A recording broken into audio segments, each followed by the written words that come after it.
a una nueva serie de charlas, esta vez sobre el señorío de Cristo, y que hemos titulado Definitivamente es Señor.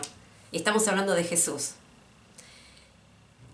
Podemos empezar diciendo que muchas veces en nuestro lenguaje usamos palabras que no sabemos realmente la profundidad del significado que tienen.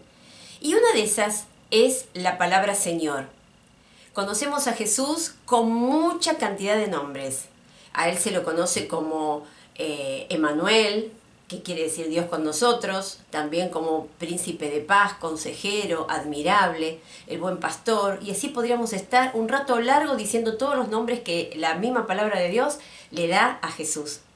Sin embargo, dice también la Biblia que hay un nombre que supera todos los demás nombres. Y eso lo podemos encontrar en el libro de Filipenses, capítulo 2, donde dice, está hablando de Jesús, que dice que Jesús, siendo en forma de Dios, no estimó ser igual a Dios como cosa que aferrarse, sino que se despojó a sí mismo, tomando forma de siervo, hecho semejante a los hombres, y estando en la condición de hombre, se humilló a sí mismo, haciéndose obediente hasta la muerte, y muerte de cruz. Por lo cual también Dios lo exaltó hasta lo sumo, y le dio un nombre que es sobre todo nombre, para que en el nombre de Jesús se doble toda rodilla de los que están en los cielos, en la tierra y debajo de la tierra, y toda lengua confiese que Jesucristo es el Señor, para gloria de Dios Padre. Acá vemos que Dios le dio a Jesús un nombre que supera a todos los demás, y es el de Señor. Bueno, si vamos analizando lo que viene diciendo el capítulo 2, vemos que justamente ese nombre se le da a Jesús por la tremenda entrega, la tremenda humillación que sufrió para pagar por el pecado de todos nosotros. Él dice que no estimó el ser igual a Dios como cosa que aferrarse, mientras nosotros queremos en la vida siempre hacer un escaloncito más y siempre crecer y siempre ir para mejor. ¿Él qué hizo? Él se humilló a sí mismo, se hizo hombre, se hizo siervo, el Creador tomando forma de criatura. Y no solamente eso, sino que se hizo obediente. Y no vino para ser servido, vino para servir. Y esa obediencia fue hasta el extremo de dar su vida. Entonces vamos a analizar un poquito cuál era el significado que esta palabra tenía en la época en que se escribió la palabra. Podemos decir que en el Imperio Romano había muchos quirios, porque quirios es la palabra griega que se traduce en nuestras Biblias como Señor. Entonces decíamos que había muchos quirios. ¿Por qué? Porque quirios quería decir amo, dueño, jefe, máxima autoridad, soberano. Entonces, todas las personas que eran influyentes, generalmente ricas, que tenían grandes propiedades, eran quirios. ¿Por qué? Porque tenían esclavos.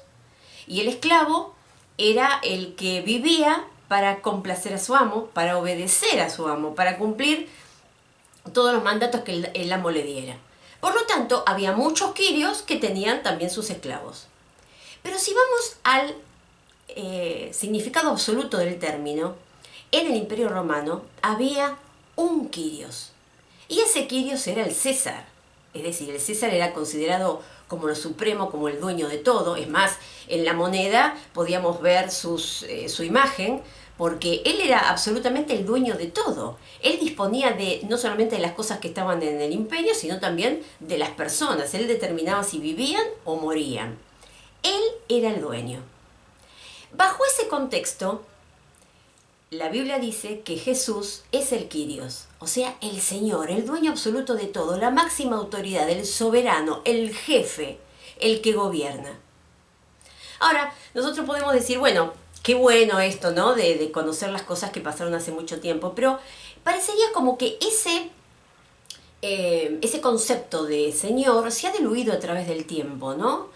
Inclusive nosotros cuando queremos tratar con respeto a una persona le decimos señor Rodríguez, señor Gómez, y pensamos que bueno, hay muchos señores. Sin embargo, este significado es un significado especial y que caló hondo, impactó a muchos de los personajes bíblicos.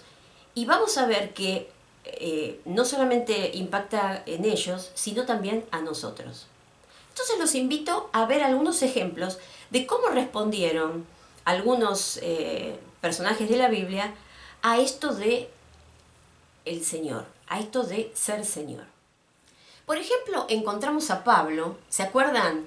Él era un fariseo, una persona que consideraba que todo este movimiento del camino, como le llamaban ellos, es decir, todos los seguidores de Jesús, eran ni más ni menos que unos fanáticos locos y mentirosos, siguiendo a un líder que no era el Cristo ni mucho menos. Por lo tanto, él lo que quería hacer era sacar a todo ese tipo de gente y volver a las tradiciones judías como deberían ser, según él, ¿no es cierto?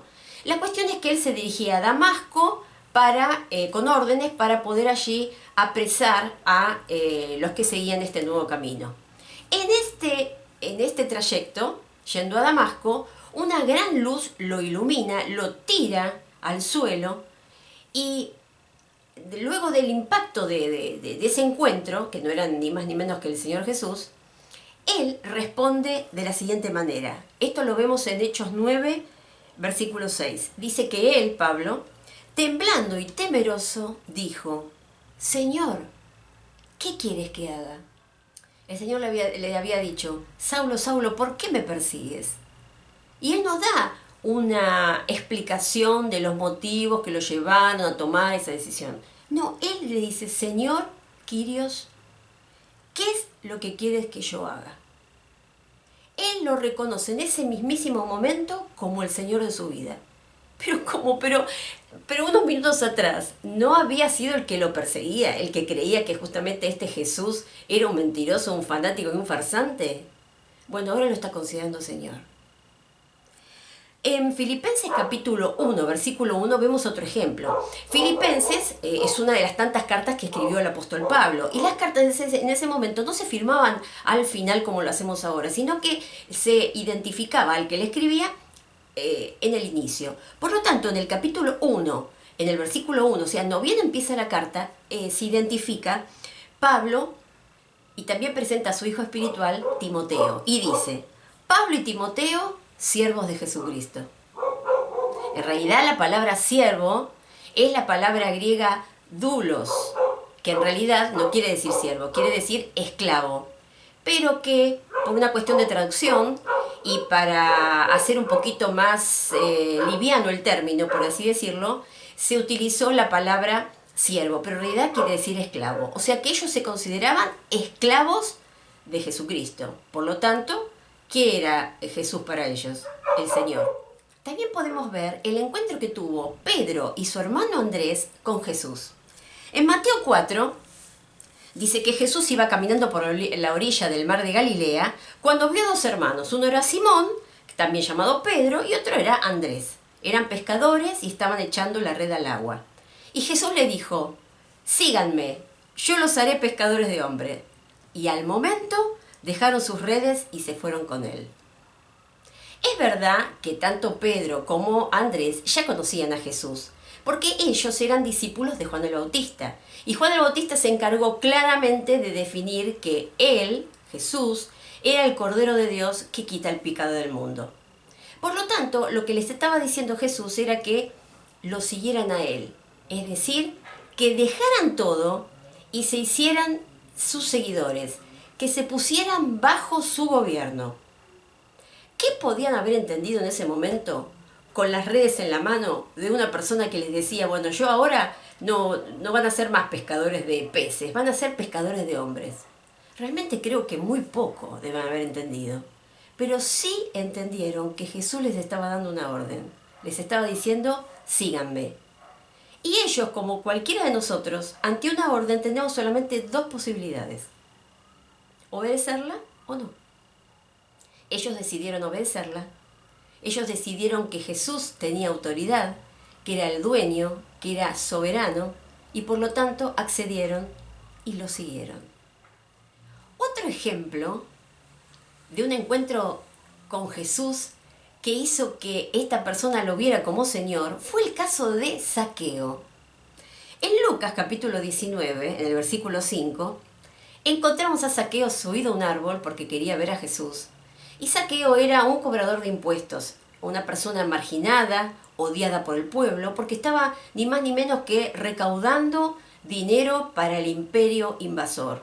No solamente eso, él era jefe de publicanos, o sea, de recaudadores, de manera tal que él no solamente dirigía todas las operaciones, sino que él es el que se quedaba con muy buena parte de esa recaudación, que iba, por supuesto, a formar parte de su fortuna personal. Este Zaqueo estaba en el árbol y de repente cuando Jesús pasa por abajo, el versículo 5 dice que Jesús pasaba por allí, miró hacia arriba, lo vio a Zaqueo y le dijo, Zaqueo, ven enseguida, porque hoy tengo que quedarme en tu casa. Ah, pero vamos por partes. Ah, podía haber dicho Zaqueo, en mi casa mando yo. De última yo te podría llegar a invitar, pero vos te estás invitando solo. ¿Cómo te es necesario estar en mi casa? Es mi casa. Bueno, sabemos cómo termina la historia. Zaqueo no dice ni piensa nada de todo esto. Él accede, él ve que está frente a una orden del Señor. Y el Señor le dice, ¿es necesario que yo esté hoy en tu casa? Y él dice, ¿cómo no? Ahí vas a estar.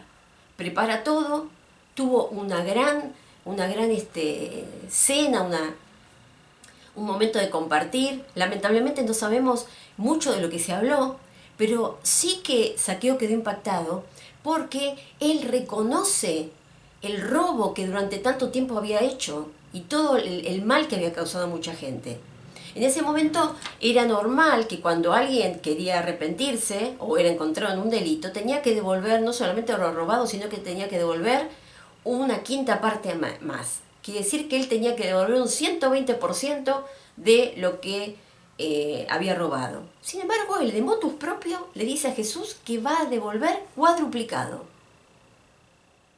¿De dónde surge este cambio en el corazón de Zaqueo, en su forma de pensar?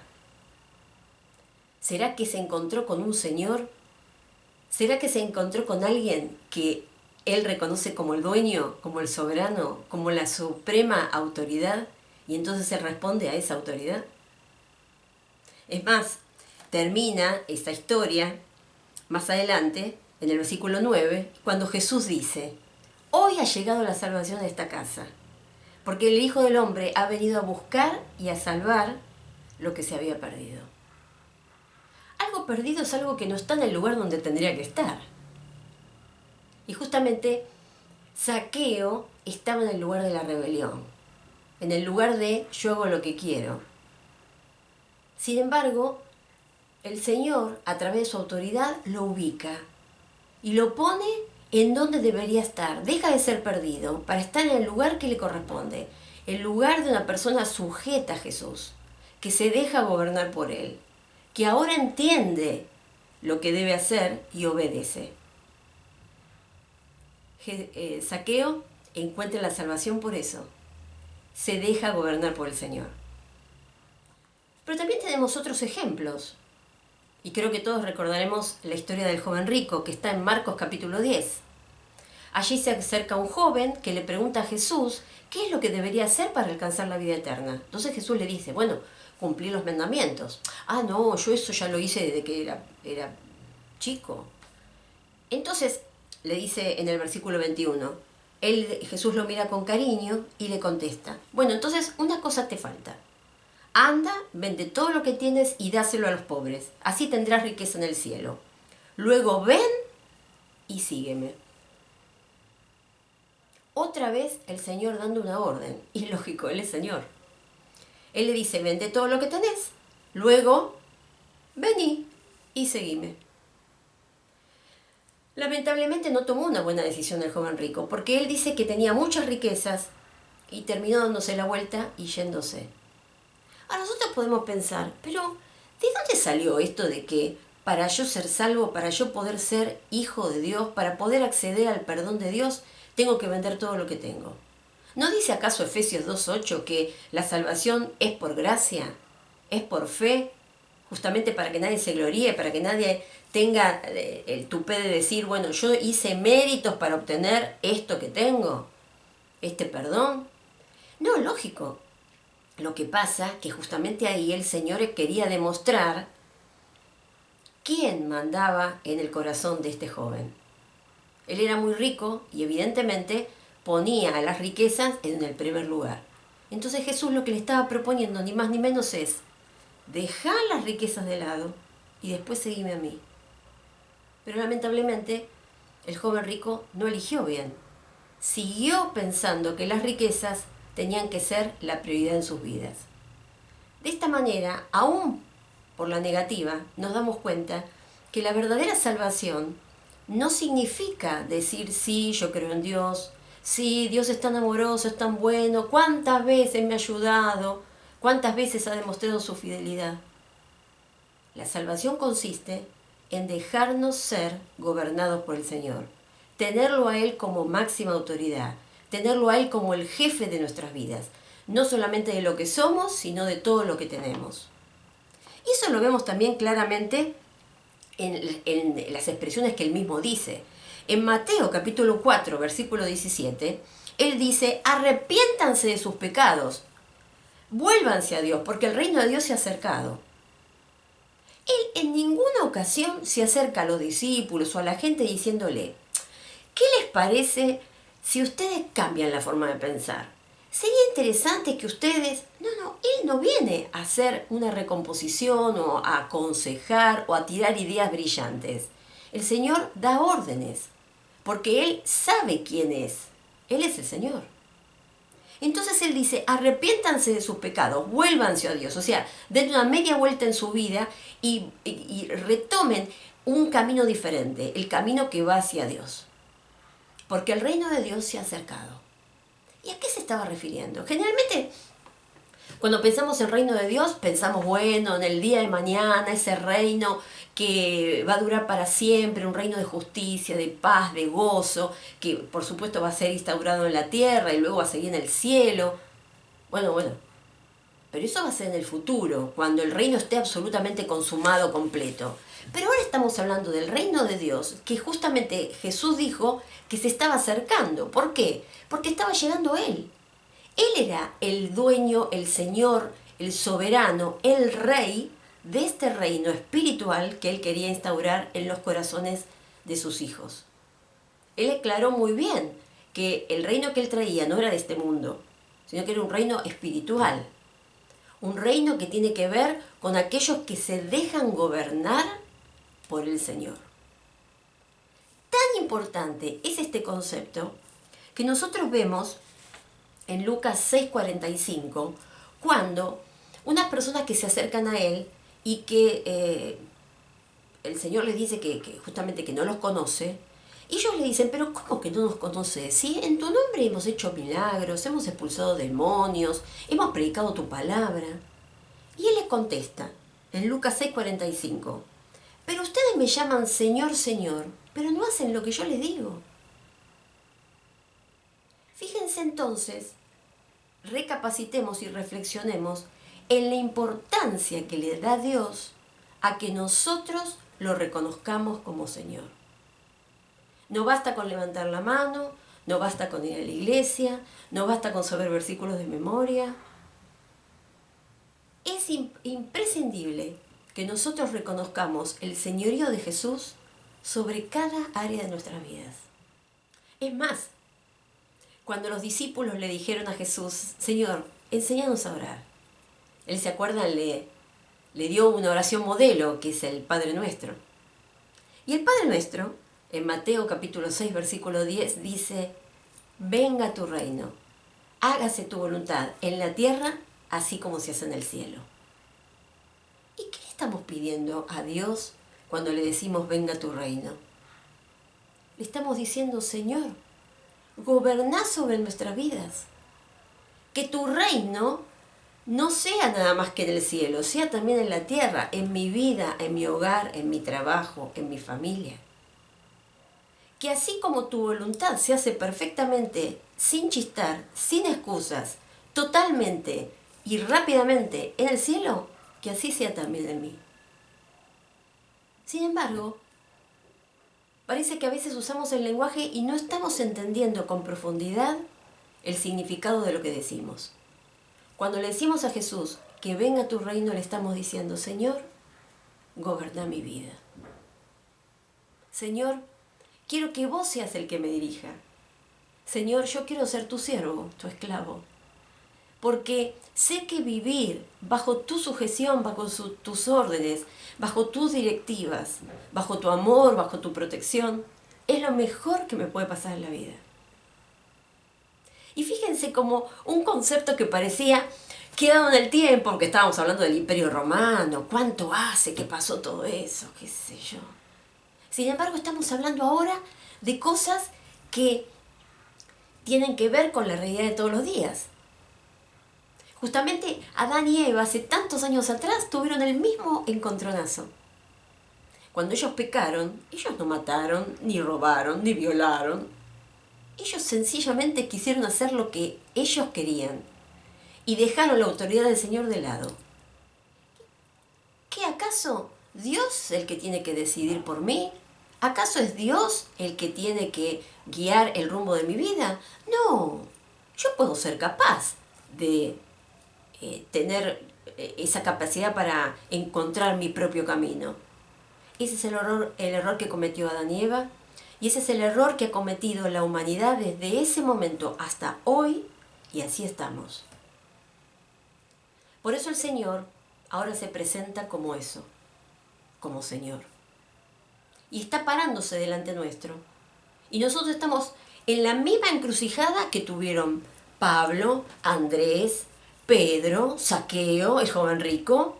Todos nos encontramos ante una persona que con autoridad nos dice: yo soy el Señor. Quiero gobernar tu vida. El tema es cómo respondemos a eso. Porque es interesante, y vuelvo al principio de todo. ¿Se acuerdan que Dios le dio un nombre que es sobre todo nombre? Para que en el nombre del Señor se doble toda rodilla de los que están en el cielo, en la tierra y debajo de la tierra, y toda lengua proclame que Jesucristo es el Señor, para gloria de Dios Padre. Lo cual muestra que todos, absolutamente todos, vamos a coincidir en algo. Los ricos, los pobres, los que vivimos hoy, los que vivieron hace muchos años, los que creen en el Señor Jesús, los que lo rechazaron, todos vamos a llegar a un momento en el cual vamos a doblar la rodilla ante ese Señor. El tema es cómo.